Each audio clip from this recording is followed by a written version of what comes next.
আসসালামু আলাইকুম দর্শক, আজকে আমি আপনাদেরকে আম ছিদ্রকারী পোকা দমনে গুরুত্বপূর্ণ বিষয়ে পরামর্শ দেব।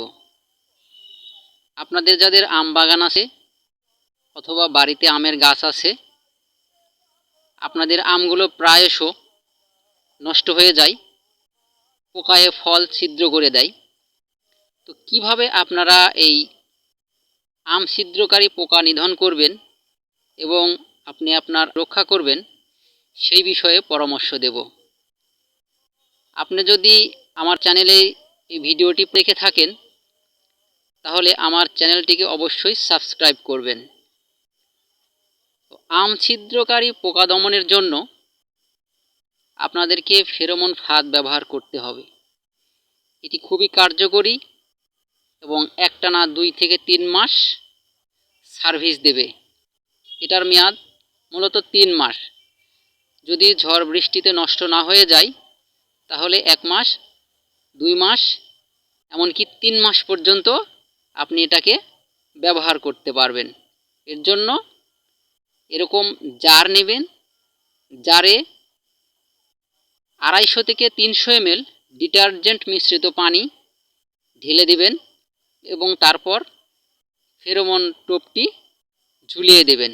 এটাকে অনেকে তাবিজও বলে থাকে। আপনারা দেখতেই পাচ্ছেন আমি আমার এই বয়মে ঝুলিয়ে দিয়েছি ভেতরে। আর পানি থেকে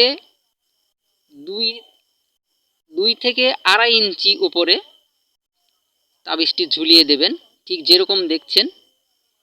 এরপর আপনারা এই ফেরোমন টোপ সহ জারটি আমের গাছে ঝুলিয়ে দেবেন। এটা জৈবিক পদ্ধতি, খুবই ভালো, পরিবেশ বান্ধব এবং নিরাপদ। এই ফেরোমন ফাঁদ ব্যবহার করার ফলে আপনার আম বাগান নিরাপদ থাকবে। ফ্রুট ফ্লাই বা মাছি যেটাই বলি, এটা অনেক ক্ষতিকর। অনেকেই বুঝতে পারি না যে এই ফলগুলো ছিদ্র হয়ে যায় কিভাবে। আম মটর দানা হওয়া থেকে শুরু করে আম পাকা পর্যন্ত আম গাছে ফ্রুট ফ্লাইয়ের আক্রমণ প্রবল হয়ে থাকে। ফ্রুট ফ্লাই সবথেকে বেশি ক্ষতি করে আম যখন ছোট অবস্থায় থাকে এবং মাঝারি আকৃতির হয়, এবং এদের এই ক্ষতির ধারা পুরো মৌসুম জুড়ে চলতে থাকে। এজন্য অবশ্যই আপনাদেরকে ফেরোমন টোপ বা ফেরোমন ফাঁদ ব্যবহার করতে হবে। এই ফেরোমন ফাঁদ ব্যবহার করলে আম ছিদ্র হবে না, আমে পোকা হবে না, আম নষ্ট হবে না এবং আম ঝরে পড়াও অনেকটা বন্ধ হয়ে যাবে।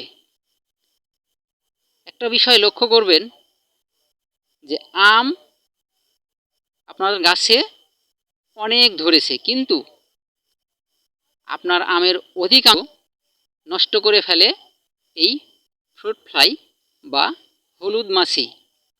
এটাকে শুধুমাত্র কীটনাশক দিয়ে নিয়ন্ত্রণ করা অসম্ভব, কারণ এগুলো উড়ন্ত পতঙ্গ, এরা এক জায়গায় সবসময় থাকে না।